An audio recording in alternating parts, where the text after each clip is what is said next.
Okay, third point which I would like to explain today, fourth point, yes, and that is that we should try to sleep after Isha as early as possible. We should try to sleep after Isha as early as possible because it is Sunnah. Rasulullah sallallahu alaihi wasallam, he hated to sleep before Isha and hated to talk after Isha.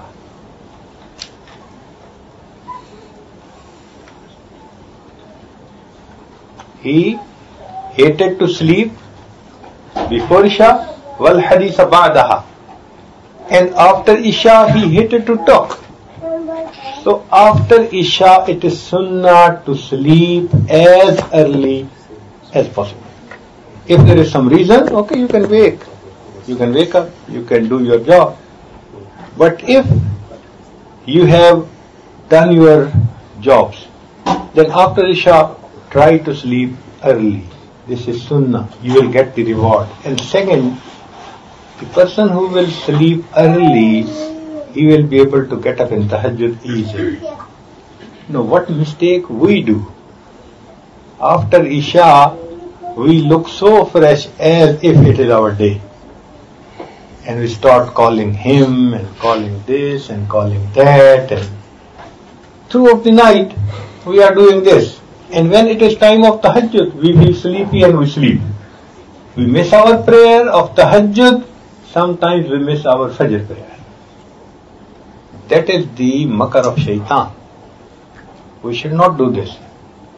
Try to sleep early to bed, early to rise, makes a man healthy, wealthy and wise.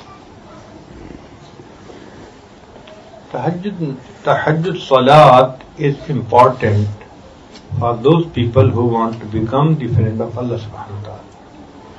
Because it is a routine that when you love someone, you want to sit with him, talk to him, spend time with him.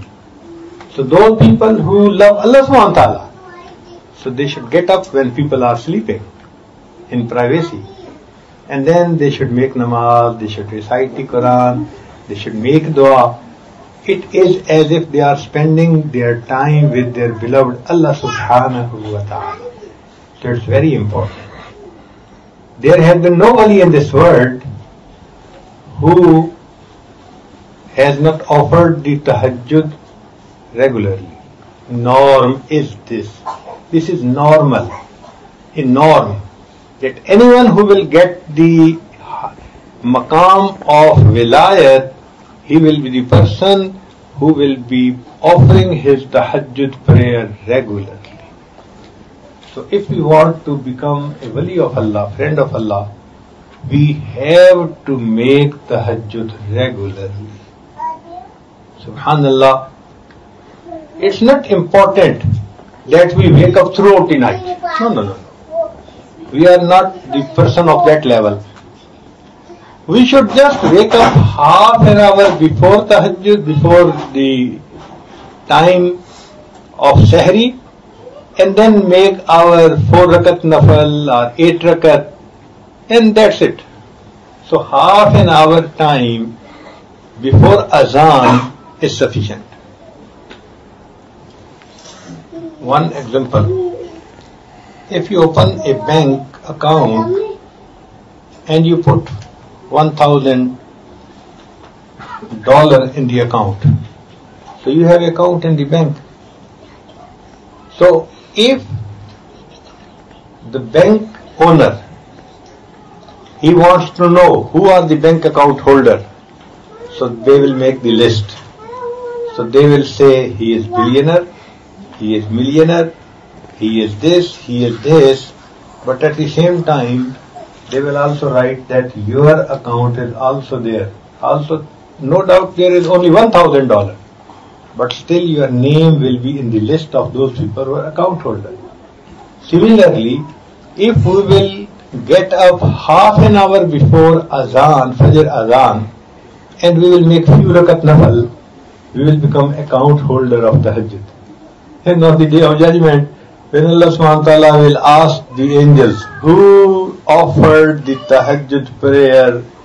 So when those awliya's name will be presented to Allah subhanahu wa ta'ala, who woke up throughout the night, our name will also be presented because we have made 4 rakat in that night. تتجافى جنوبهم عن المضاجع يدعون ربهم خوفا وطمعا ومما رزقناهم ينفقون فلا تعلم نفس ما أخفي لهم من قرة أعين جزاء بما كانوا. So awliya, they wake up throughout the night to worship Allah subhanahu wa ta'ala. But we are weak. And we have to work throughout the day in office, in our business, in the factory, in the other places. So for us, half an hour or 45 minutes are sufficient. If someone takes long time to make wuzu, so he should get a 45 minutes. And if he can make wuzu in short time, half an hour is sufficient. So it depends on the person to person, whatever is the habit. So get up 45 minutes, half an hour, and then make tahajjud prayer, and then make dua. That is the time at which du'as are accepted. So every night the angels, they make a list of those who love Allah subhanahu wa ta'ala, who worship Allah subhanahu wa ta'ala in the night, who make tahajjud. So try to include your name in the list of lovers of Allah subhanahu wa ta'ala. Every single day, your name should be in the list of lovers of Allah, in the list of lovers of Allah. Subhanallah. It is a big bounty of Allah subhanahu wa ta'ala that a person, he can make tahajjud every night. And then there is a hadith of Rasulullah sallallahu alaihi wasallam that at the time of tahajjud, an angel, he makes announcement, Hal min sa'ilin fa'utiya lahu. Is there any person to beg? I am going to give him whatever he begs for. So du'as are accepted at that time. So we should try to wake up at this time and make dua, so that our inner self should be cleaned and we should become the friend of Allah subhanahu wa ta'ala. Our Hazrat Murshid Alam Rahmatullah alayhi, he used to say that in the villages, so the villagers who have to work in the agriculture field, so they wake up early in the morning and they go to their field, and before sunrise they complete their job, because in our areas after sunrise there is hot, it is hot, and in the noon 48, 49 degrees centigrade. Oh, so no one can work in the noon. So what the people do, they wake up after half of the night, and they go to their fields and they start plowing or giving water to their field and working. So their wives, they bring their breakfast to the place, to the field, and give it to them. And in the early morning, they are hungry and thirsty because they have worked a lot of time. So our Hazrat Murshid Alam Rahmatullah alayhi, he used to say that those villager women who get up at tahajjud time and they cook food for their husbands and bring it to them for eating, they even get the share of noor of the time of tahajjud. So if these women get the share from noor of tahajjud, so the person who woke up for tahajjud and he is offering prayer, how much noor he will get from Allah subhanahu wa ta'ala.